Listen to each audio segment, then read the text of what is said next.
What's up, Buff Nation? Some shocking and maybe very surprising news yesterday as the Buffs lost a big piece of their 2024 roster. We're going to talk about that. I've got my guy Jay from Unfair Sports back on, not just Unfair Sports, as he's now starting to help us out here at the prime time for college football. But we're going to talk about not only Colorado losing a big-time piece, but how they're going to replace him, what Coach Prime's plan is to fill a massive, massive void. And you guys are not going to want to miss what my guy Jay has for you today. So let's jump into it. Jay, we did a video a couple of nights ago talking about some of the departures and the additions.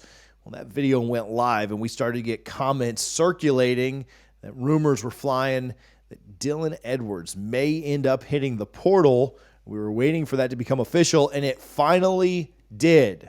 So before we get to what's next for Coach Prime, what were your immediate thoughts on Edwards hitting the transfer portal? Yeah, it's very unfortunate that Coach Prime and Colorado losing their leading rusher from last season. I mean, Dylan comes in, he was a former commit for Notre Dame, flipped his commitment to Colorado, got all of us excited, went out there and rushed for 321 yards, right? As a freshman, true freshman. So I was like, okay, sky's the limit. We see that there's an opportunity for him to do some big things, and then now he's in the portal. So to me, the initial reaction was very much was shock and awe, like, wow, that's a big loss, and in which understood there's got to be a reason behind the scenes, and there's typically is. We don't know that as of yet, but overall, it's definitely something that's something noteworthy to pay attention to going forward. Yeah, we started getting comments, and I mentioned him specifically in yesterday's video saying, well, at least we have Edwards. And we talked about the transfer, which we'll talk about some of that stuff in a second. But obviously the kid that came out and lit things up just really from week one, right? And had his best game, in week one as a true freshman against TCU last year. And again, something that I don't necessarily know if it took Coach Prime and them by surprise, but it definitely took the social media world. It took the Twitter sphere and everywhere else, YouTube, all by surprise. Did it take Coach Prime? Did it take Coach Shermer by surprise? I don't know. I can't necessarily answer that. I know that they're usually a little bit more clued in than we are, so I wouldn't be surprised if they were somewhat aware. But now there are some questions that need to be answered. It seemed like with McCaskill going in that, well, at least you'll rely on Edwards. You've got some promising young guys coming in. You've got a transfer from Ohio State. But now there are some questions that absolutely have to be answered. Is Colorado set up well to answer those questions, Jay? Yeah, I'd say they are. I mean, Coach Prime has raved about a couple of running backs in going into spring practice, heading into the spring game this weekend. He talked a lot about Michael Welch, the freshman that came in, and said that he's just a powerful runner. I mean, he's about 5'10", 5'11", almost 200 pounds. So he's a much bigger back in comparison to what we had out of Dylan at the time. And it sounds like he's somebody that's ready to take the workload, even as a true freshman. But Coach Prime raved about him coming in as an early enrollee, which tells me that's a huge thing. It looks like he may be prepared to do something. As well as walk-on, Charlie Offendahl. He has been raved about by Coach Prime. And Coach Prime even said on the Well Off Media YouTube channel that he's their number two back. I mean, he's a junior now. He's a walk-on. He still holds the record for most yards from a walk-on at running back there at Colorado. And so it sounds like there's something brewing there to where they'll be prepared for next season. And then you bring in the transfer from Ohio State. Ran for over 500 yards there as a freshman, added an additional 100 and so last season. A little plagued year, but he was a standout for Ohio State, and he was someone that's expected to do some big things there until he hit the portal. Colorado picking him up, it's going to really help the summer and going into next season in the Big 12.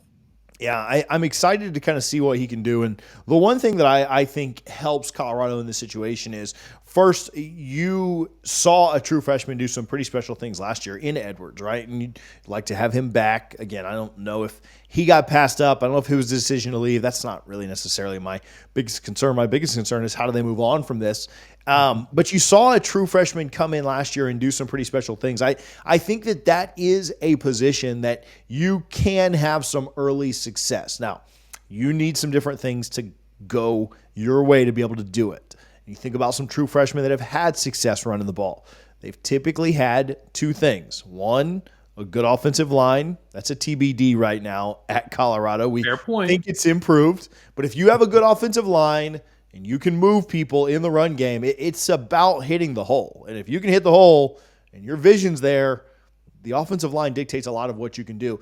Next, which Colorado has this one answered, Colorado has a really good quarterback. And a really good quarterback is your best friend as a true freshman coming in or a younger running back coming in, because they take a lot of that mental weight off of the game for you, and they simplify a lot of those things for you. And so I think running backs, elite running backs, translate very well at every level of football, from high school to college, from college to NFL. I think guys can get in and make a very quick impact early at the running back position, really more than any other position on the field. I think other positions take a little time to get going. If there's one silver lining here, it's the fact that Colorado is potentially set up well for a younger guy or a group of younger guys to come in and excel. Yeah, I mean, as you mentioned, going into the NFL, you see the way running backs get shifted in and out, and all of a sudden they break out. Especially young running backs, you see a lot of the younger backs when they go to the NFL, they're the ones that shine. And the question is, how long can they last? Good thing is they're coming from college, and these backs that they have in there now have the size of some NFL backs. They're closer to the 200-pound range, and so they're going to have guys that can pound the rock on a regular basis. And you made it the best point of it all. They still have Deion Sanders, still got the quarterback, standout. And he's going to take majority, if not all, the pressure off the running back. He's just going to let them know, hey, here's your gap. Go through it. We'll make sure the line has it there for you. And then since everyone's going to be keying in on Sanders, the running back can go out there and make some plays and potentially be under the radar the entire time. So they've got a solid group of receivers that everyone's got to pay attention to. Now that the running back room is a question mark, teams won't be able to key in on it. And that could probably be the secret weapon going forward.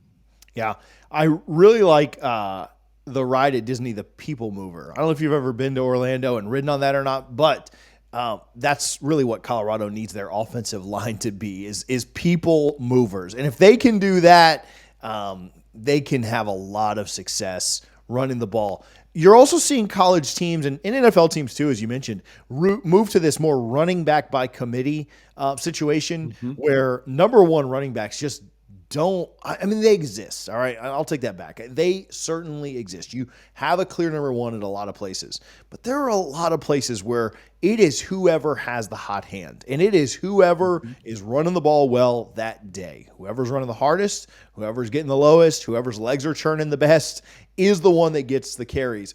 And I think that's something that benefits Colorado as well. They don't have to just be keyed in on just one guy as, man, it's all or nothing with this guy. Is he getting happy feet in the backfield? Doesn't matter. We got to stick with him. They can move that ball around and really go to whoever gives them the best chance in not only any game, but any drive, any series, any half of football.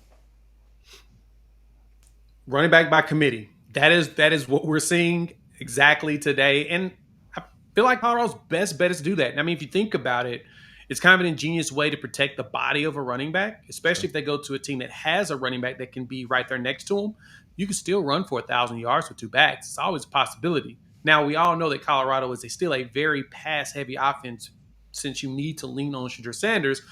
But if you got a back that can break out, get you about 700 yards on the season, maybe two of them that can do that, that's a nice compliment to what Colorado's going to do and the damage they can do in the Big 12 next season.